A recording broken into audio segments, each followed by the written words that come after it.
present-day Skibbereen in West Cork, the town mentioned in the famous Irish ballad. It's changed a lot since the mid-19th century, when the potato crop failed, when famine gripped the town firmly in its jaws.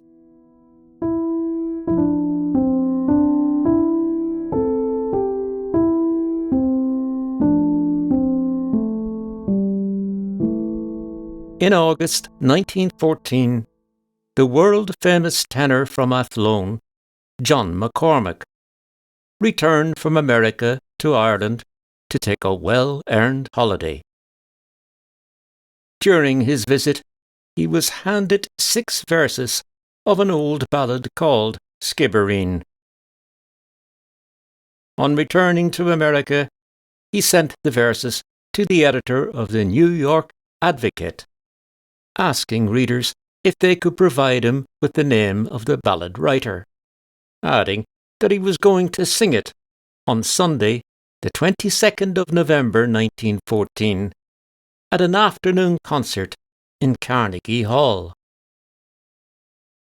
"Rumour has it," said McCormack, "that Skibbereen may have been composed by Frances Isabel Parnell, sister of Charles Stewart Parnell, or it could have been written by Dennis Florence McCarthy." With no definitive evidence to suggest that either poet penned the words, the ballad must, alas, be consigned to that unfortunate category of anonymous.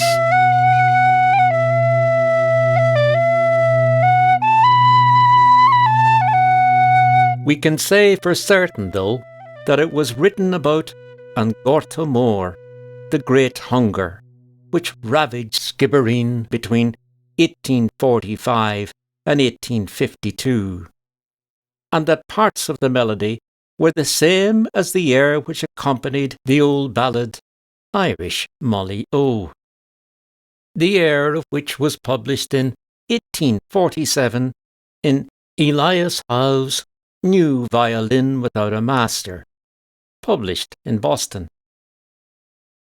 If we have a listen to Irish Molly O, we can clearly hear that the last 4 bars, bars 14 to 18, sound identical to the air that is now usually associated with Skibbereen.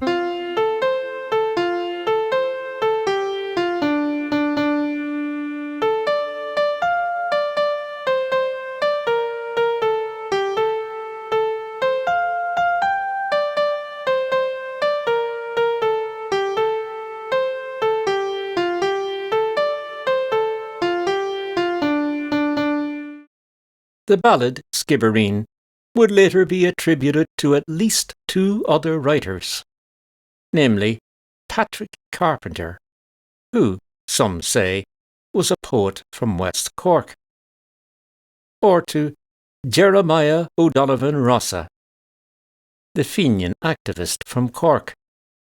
But again, all this is mere speculation. In 1846, the Cork Examiner was left in no doubt that the devastating effects of An Gorta Mór could well have been alleviated if the British government had decided to act, and ensured that at least some of the massive exports of food from Ireland, such as corn, beef and butter, was allotted to the Irish people.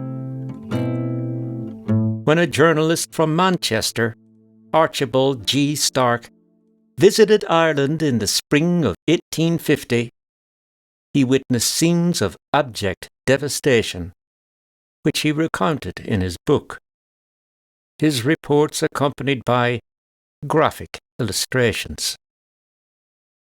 While criticising the sheer contempt for their tenants shown by landlords Sir William Beecher and Reverend Fitzstephen Townsend, Stark presented his readers with this short yet lurid account of Skibbereen. The population has been very much reduced by deaths and emigration within the last few years. The work of extermination, that is, eviction of tenants for non-payment of rents, has been carried out to an extent I could hardly credit. The ballad Skibbereen clearly struck a chord with Irish emigrants, becoming popular not only in America and in Canada, but in Australia. It was published on the 6th of January 1895 in the Sydney-based Freeman's Journal, a newspaper owned by John Blakeney, an Australian Irishman with strong Irish nationalist leanings, and it was edited by another Australian Irishman, James T. Donovan. The verses arrived on Donovan's desk, courtesy of J.C., a resident of Hillston in New South Wales, who made the following observations. This song, Mr. Editor, I have never seen in print. It is very popular among bushmen, being sung to an air that strongly resembles an old Irish song, which I have no doubt many readers of the Freeman will remember. Looking closely at the ballad, as submitted by J.C., the verses tell of a conversation between an inquisitive boy and his father, an emigrant from Skibbereen. The father tells his son that during the famine, his mother and he were evicted on a cold December day, and that his mother had died shortly after.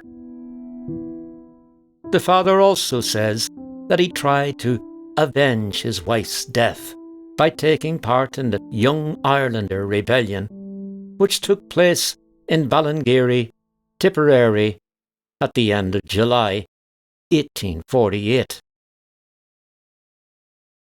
Since J.C.'s verses bear a marked resemblance to those collected by John McCormack, we'll end our story with the ballad, as published in November 1914 in the New York Advocate.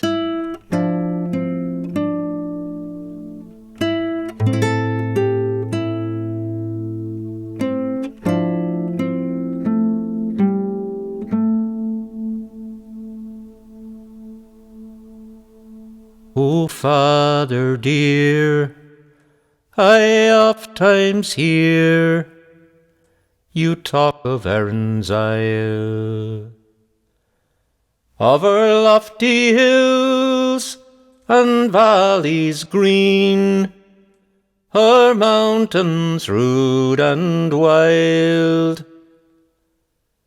They say it is a pretty place, wherein a prince might dwell. Then why did you abandon it? The reason, pray me tell.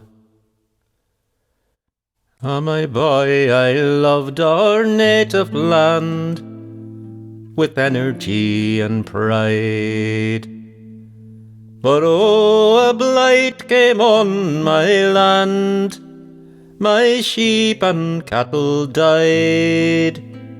The rents and taxes were to pay, I could not them redeem. And that's the cruel reason why I left old Skibbereen. Oh, it's well I do remember that bleak December day. The landlord and the sheriff came to drive us all away. They set the roof on fire with their demon low-down spleen, that's another reason I left old Skibbereen. Your mother too, God rest her soul, lay on the snowy ground. She fainted o'er in anguish, seeing the desolation round. She never rose, but passed away from life to a mortal dream, and found a quiet grave, me boy, in dear old Skibbereen.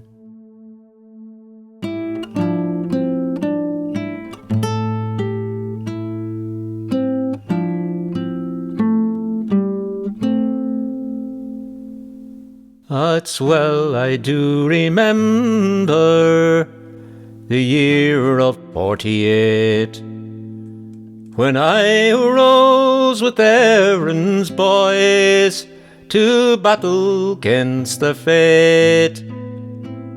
I was hunted through the mountain like a traitor to the Queen, and that's another reason I left old Skibbereen. Then, oh father dear, the day will come when vengeance hand will call, and we will rise with Erin's boys to rally one and all. I'll be the man to lead the van beneath our flag of green, and loud and high we'll raise a cry, revenge for Skibbereen.